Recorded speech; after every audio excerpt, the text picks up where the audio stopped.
Si en janvier dernier, c'était le jet d'idées autour d'une carte blanche pour le futur écoquartier Sénator, hier, la firme Domus Architecture et Design a pris ces idées et les a concrétisées en deux scénarios structurés qui se ressemblent mais divergent notamment au niveau de la préservation du territoire, du nombre d'unités de logement, de la mixité des bâtiments et autres. Un premier scénario propose 204 logements, dans l'autre, c'est 227 unités. Ce soir, on sent l'enthousiasme de la population. Tu sais, je pense que les gens étaient très participatifs, que ce soit pour la période des kiosques, même quand il y avait des petites questions pour venir préciser puis bien comprendre les scénarios qu'on a expliqués. Puis c'est vraiment le fun. Puis là, c'est rendu notre quatrième visite maintenant sur le territoire, déjà depuis le début du mandat. Puis ben, on sent qu'on connaît aussi un petit peu plus la vision de la population. Effectivement, recruter une entreprise qui se prête au jeu là, totalement.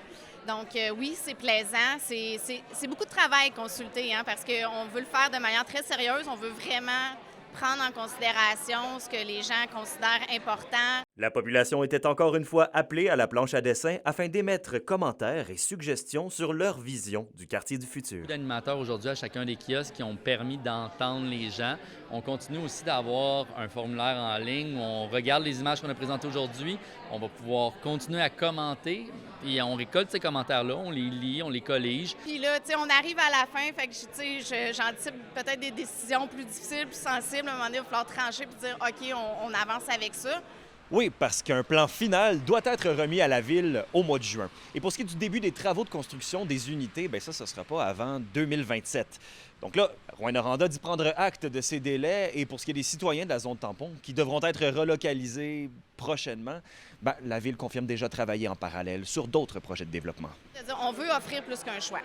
Donc, où sont les secteurs de développement potentiels? Les gens qui sont intéressés par le secteur sénateur, bien effectivement, c'est pas pour tout de suite, là. Moi, j'assure le lien aussi avec le ministère des Affaires municipales qui est impliqué dans la relocalisation et la fonderie. Et ils sont tous au courant de la démarche et comprennent bien les délais là, avec lesquels on doit composer actuellement. Alexandre Cabana, RNC Nouvelles, à Rouyn-Noranda.